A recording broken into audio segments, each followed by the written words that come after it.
Hej, hej, hej. I dag der skal vi snakke om søvn, og søvn det er noget, jeg har interesseret mig for igennem rigtig, rigtig mange år. Og jeg synes, det er meget undertippet, hvor vigtig søvn er i forbindelse med vægttab. Så for nogle år siden, der hyrede jeg en tidligere kunde ind, som har forsket på universitetet omkring søvn, og holdte et foredrag på mit hold. Jeg læser rigtig, rigtig meget om søvn. Jeg har selv været udfordret i perioder med manglende søvn, så det har en kæmpe, kæmpe stor interesse. Jeg har prøvet at komprimere rigtig meget viden i omkring søvn, men der ligger selvfølgelig også noget materiale, og det er individuelt, hvad der virker for dig, og hvad der virker for mig, og forskelligt fra periode til periode. Men et rigtig vigtigt budskab, som jeg gerne vil have I sammen med fra i dag, det er, at I skal tænke ligesom hvis I havde små børn.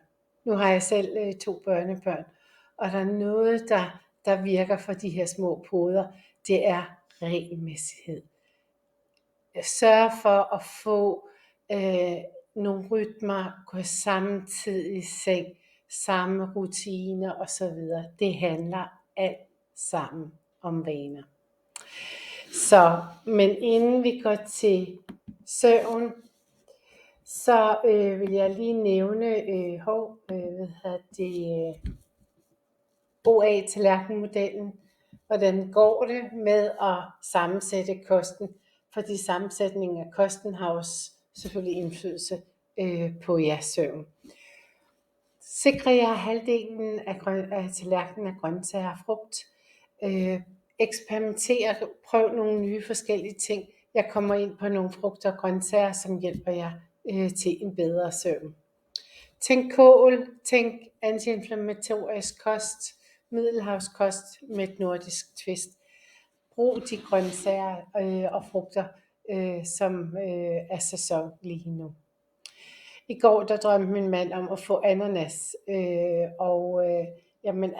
det var bare ikke til at få nogle af de her supermarkeder. Så i stedet for at gå efter nogle af de her eksotiske frugter og grønt, så tænk i noget, som vokser i den danske muld.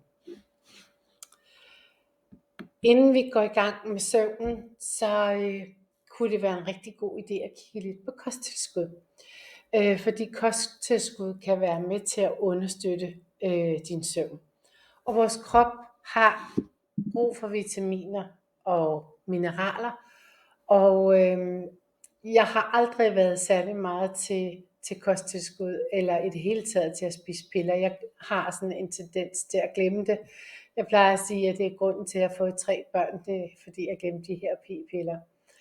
Men her, da jeg kom i overgangsalderen, der havde jeg kunne virkelig mærke en forskel, når jeg tog nogle af de her kosttilskud. Det er forskelligt, hvad vi har behov for i de forskellige 3 faser.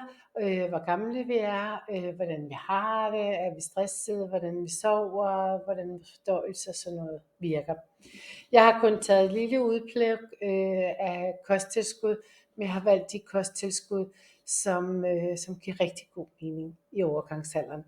Har du brug for yderligere viden omkring nogle af de symptomer, som du har, eller gener du har, så kan du altid booke en samtale med mig, og så vil jeg meget gerne vejlede dig omkring kosttilskud.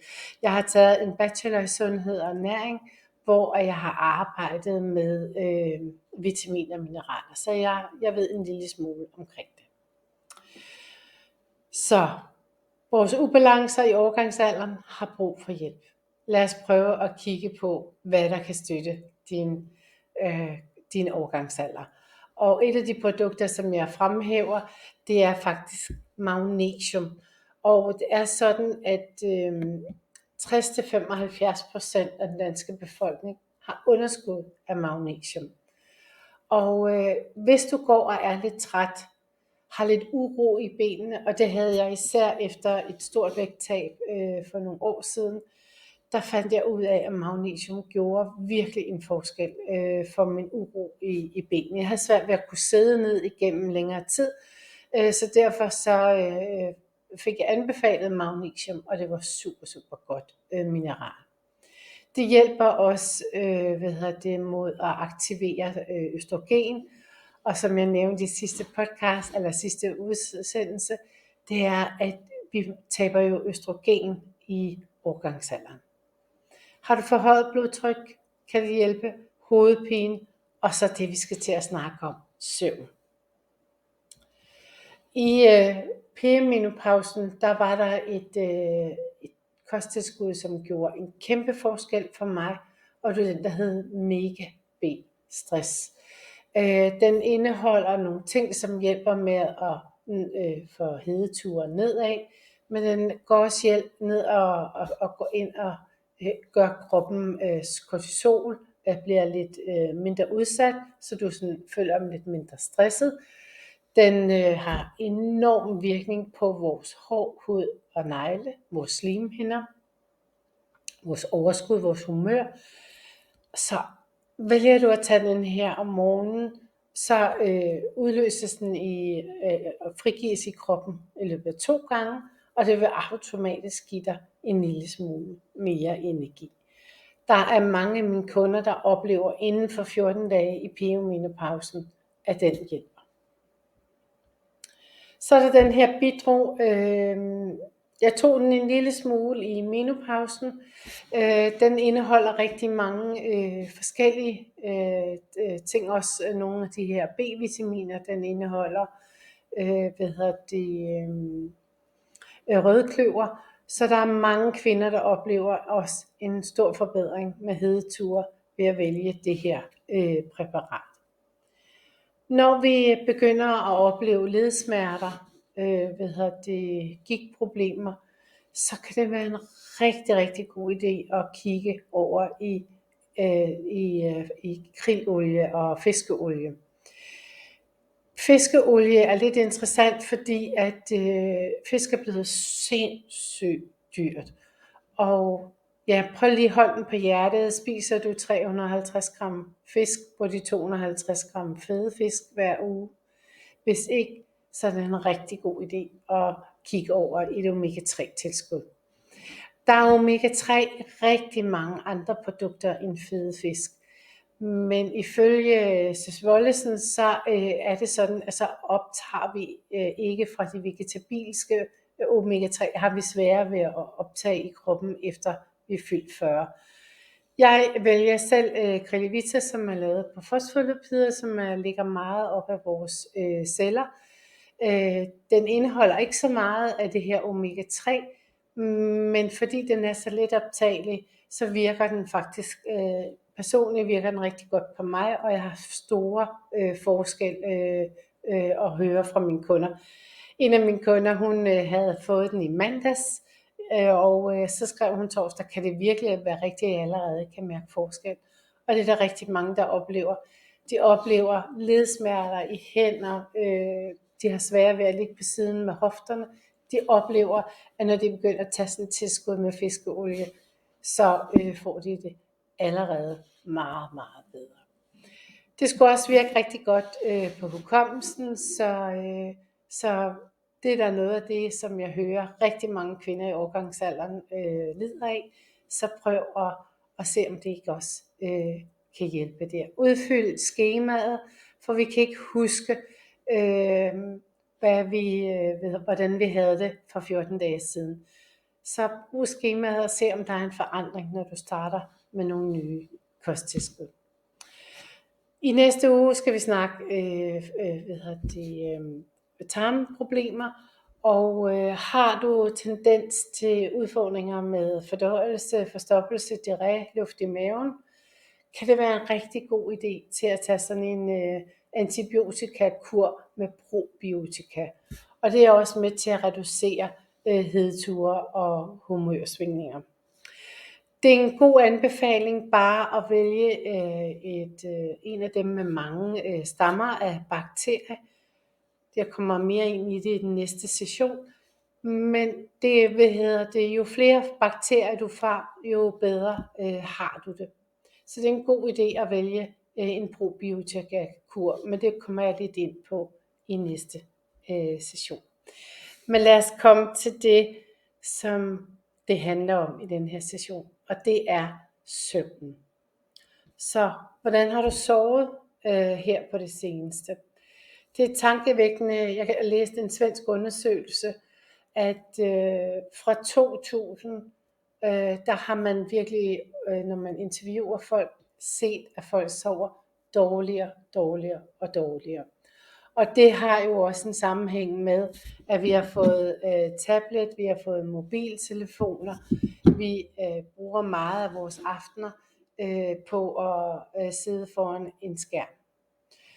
Så sammenhængen mellem dårligere søvn har også en sammenhæng mellem vores tv-kiggeri, iPad og mobiltelefoner.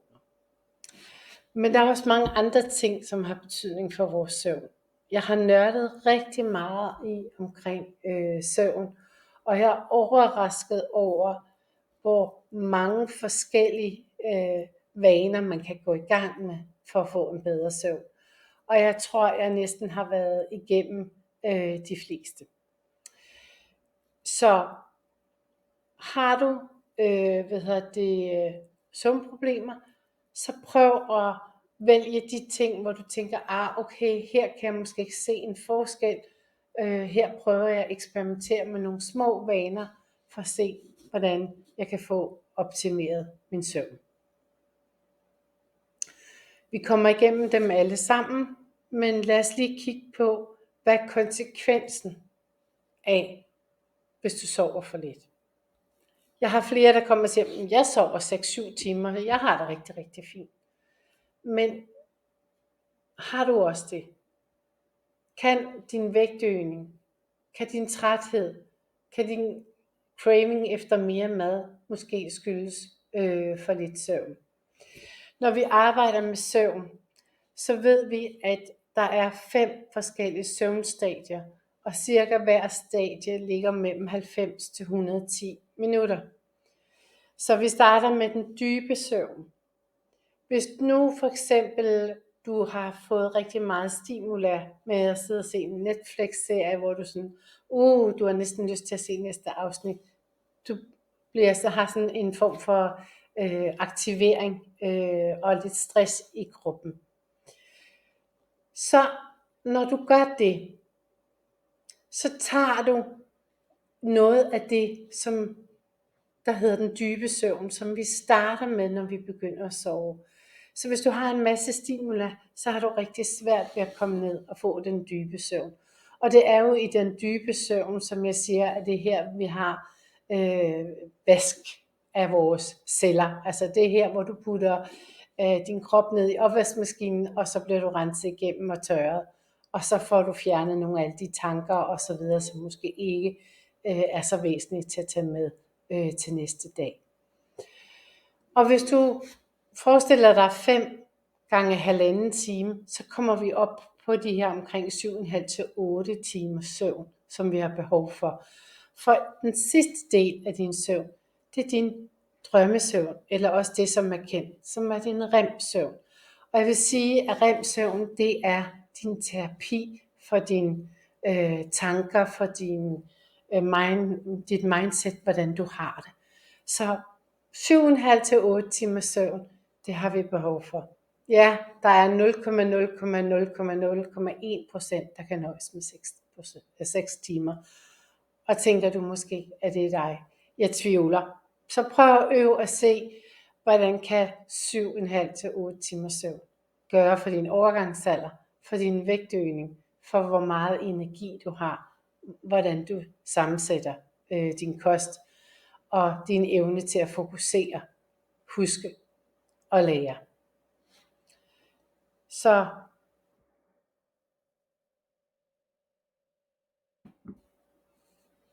er der rigtig mange aspekter, som gør, at hvis vi ikke sover ordentligt, jamen så betyder det i hvert fald ekstra fedt omkring maven. Jeg tror, jeg læste et studie, at 15 gange større sandsynlighed for at øge vores vægt, især omkring maven, er konsekvensen af for lidt søvn.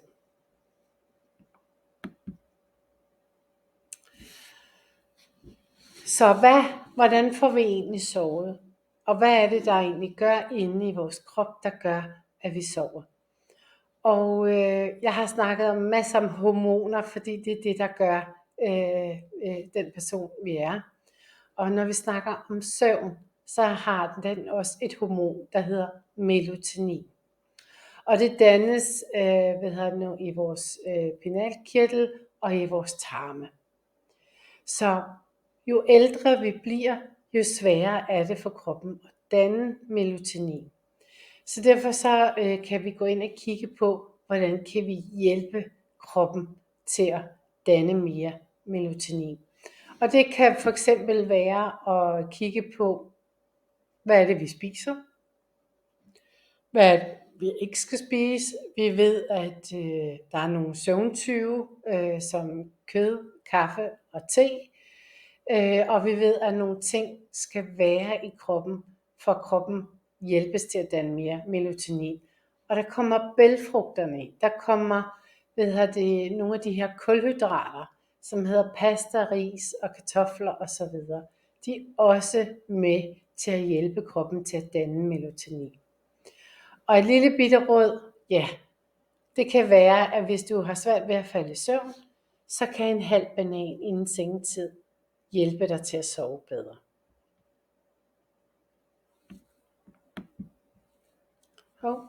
Det kan jeg lige.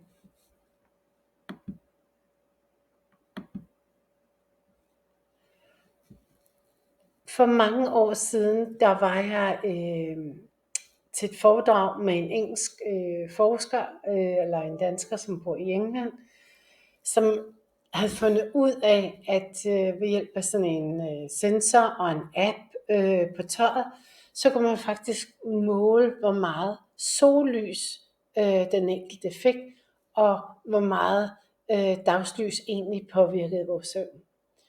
Og det var virkelig en overraskelse for mig, og det er en af de ting, jeg også arbejder rigtig meget med, det er at komme ud 10 minutter, kvarter hver eneste dag, når der er sollys, fordi det hjælper kroppen til at danne mere melatonin. Og forestil jer også, når I vågner om morgenen, ved at trække gardinerne for, solen skinner ind i soveværelset, altså, så fortæller I jo kroppen, at nu er det dag, nu skal jeg være vågen. Om aftenen, så bliver det mørkt, I trækker gardinerne for, I fortæller kroppen, at nu skal det være mørkt, og nu skal vi sove. Så brug lyset. Prøv at tænke virkelig meget over, hvor meget lys gør, at vi får energi, men også når vi slukker ned for lyset om aftenen, jamen så fortæller vi kroppen, nu skal vi sove. Tænk over dit soveværelse, hvordan er det indrettet? Er der nogle mørklægningsgardiner? Er der frisk luft? Er der støvsuget? Jeg kan mærke, at jeg sover dårligt, hvis der er nullermænd under sengen. Så tænk over indretningen af dit soveværelse. Ligger du ved siden af en, der snorker? Skal I måske have hver sit soveværelse, eller skal du investere i nogle ørepropper? Min mand, han har fået sådan et søvnapnøapparat, som gør, at vi kan sove sammen. Jeg snakkede også lige før omkring kosttilskud. B-vitamin, zink, selen, magnesium. Det hjælper dig også til at få en bedre natsøvn. Så ved vi, at ja, det kan være så hyggeligt at sidde og se fjernsyn, men lad være med at ligge med din skærm, inden du skal sove. Det er faktisk bedre, at fjernsynet er 2-3 meter væk, hvis det er, at du skal se fjernsyn. Så det her med at ligge med sin iPad foran øjnene, det gør, at kroppen har sværere ved at danne melatonin og falde i søvn. Så hvor får vi ellers melatonin? Det får vi fra en masse fødevarer. Jeg var inde og nævne nogle af dem, de her kulhydrater, sidst. Og så har jeg nævnt nogle kosttilskud. Men I kan også vælge det i nogle fødevarer. Nogle af dem, som jeg ved, det er sådan noget som valnødder, majs, ris, peanuts, ikke for store mængder, så tager vi på havregryn, tomater, te, broccoli, granatæbler, jordbær, bananer og rosenkål. De findes i små mængder naturligt i de her fødevarer. Så de fødevarer, jeg nævnte lidt før, I ved det sikkert godt, men det her med at tage en kop kaffe, inden vi skal sove, eller en light sodavand, fordi de indeholder jo koffein, og det tager mellem 5 og 8 timer, op til 8 timer, at få kaffe og få koffeinen ud af vores krop.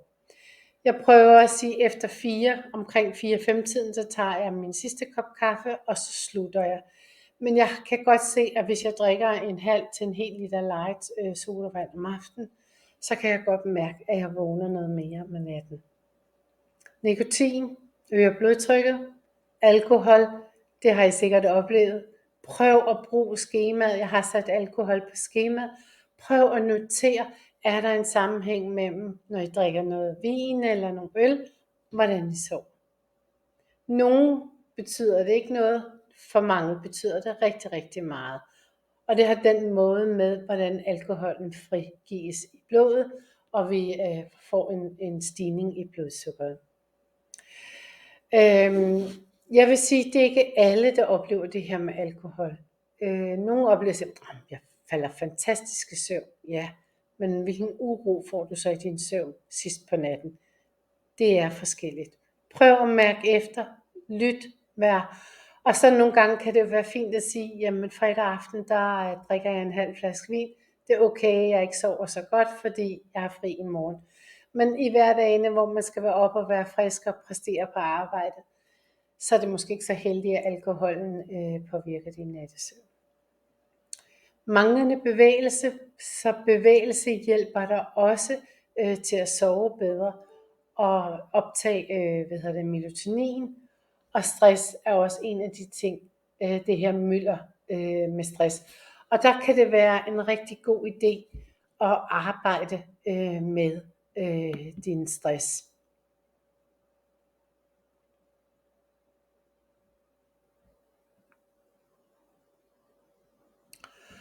Og en af de ting, jeg selv har arbejdet med stress, det er at give mig selv tid til tankemylder.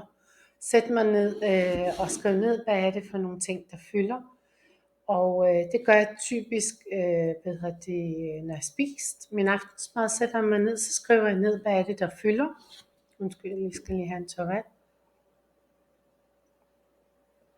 Få tømt hjernen, og hvis jeg vågner om natten og har det her tankemylder, så siger jeg til mig selv, jamen det kigger jeg lige på i morgen efter aftensmad. Efter jeg indførte faste på min hold og fortalte om faste, er der mange, der vender tilbage og siger, hold da op, hvor jeg sover bedre, efter jeg begyndte at faste. Og ja, altså alt det der mad, der ligger i kroppen, det skal kroppen jo bruge masser af energi på at fordele, og det gør jo også, at jeres blodsukker stiger, og det kan være med til, at vi vågner. Så jo tidligere I kan vælge at spise det seneste måltid, jo bedre. Og jeg ved godt, at det kan give lidt udfordring, hvis man skal spise en banan inden sengetid. Men i hvert fald prøv begge dele, for at finde ud af, hvad er det, der hjælper for dig. Som jeg indledningsvis sagde, så skal vi tænke ligesom børnene. Vi kan stå op samtidig hver dag. Vi går i seng hver dag samtidig. Vi vender kroppen til at fortælle, nu skal du stå op, nu skal du sove. Efter jeg startede på det her, så vågner jeg hver eneste morgen kl. 7. Jeg sidder her søndag morgen kl. 7 om morgenen. Fordi det har jeg simpelthen vendet mig til. Hvis du laver for meget om i din sengetid, så kan det godt blive sådan lidt som jetlag, hvis du har været ude at rejse igennem forskellige tidszoner. Så hvis du sover til 10-11 i weekenden, så kan det være sværere at komme op, når det så bliver mandag morgen. Så prøv i en periode at øve dig i at stå op samtidig og gå samtidig i seng. Hvis du ligger restløs kl. 10 om aftenen og siger, at jeg kan simpelthen ikke sove, fordi du plejer at gå i seng kl. 12, jamen så tænk over det her med jetlaget, så prøv at sige, okay, jeg plejer at gå i seng kl. 12, Jeg prøver lige en uges tid at se, om jeg kan gå i seng kl. 11:30, og så kan du samtidig rykke den, så du kan komme op på dine 7,5-8 timer sengetid. Der findes også en masse andre ting, som man kan hjælpe til at få en bedre søvn. I kender sikkert den med kamilleteen, men der er også noget som humle og baldrian og lavendel, som I kan få som kosttilskud i en helseforretning. Et varmt bad, inden I går i seng.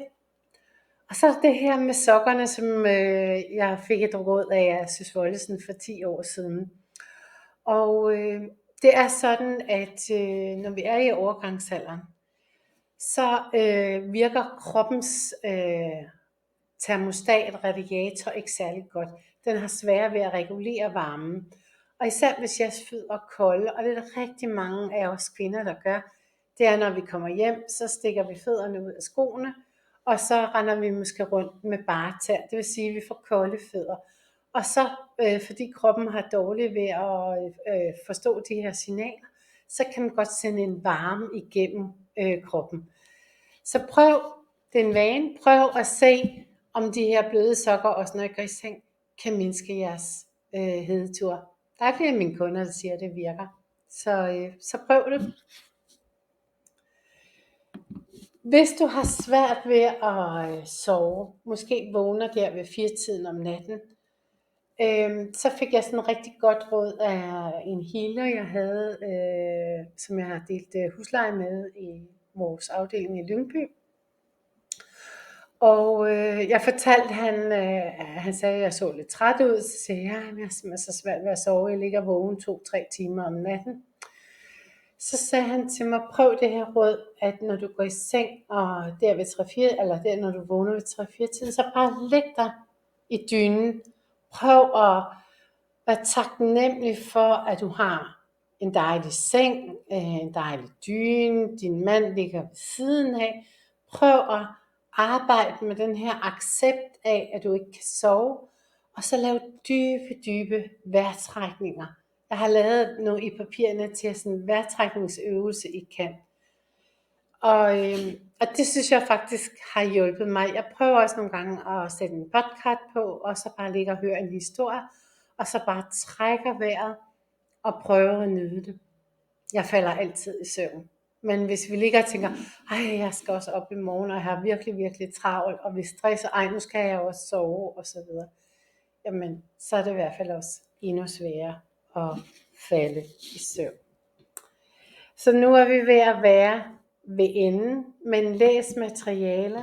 Jeg har lavet en tracker til jer, hvor I kan prøve at tage nogle af de her mange gode råd til, I vil prøve at eksperimentere med. I kan brainstorme, at der er måske mange råd, I tænker, I gerne vil prøve, men det vigtigste det er at starte med måske 2-3 af vanerne i gangen. Og så har jeg prøvet at samle nogle af de bedste råd, jeg har, som jeg har fået igennem de forskere, de forskningsartikler, som jeg har læst. Dem har jeg prøvet at samle i et dokument til jer. Men altså når jeg ikke har dialog på, så kan jeg faktisk holde et foredrag på under en halv time. Tusind tak, fordi du lyttede med. I næste uge, der kommer vi til at snakke fordøjelse. Ha' en rigtig god dag.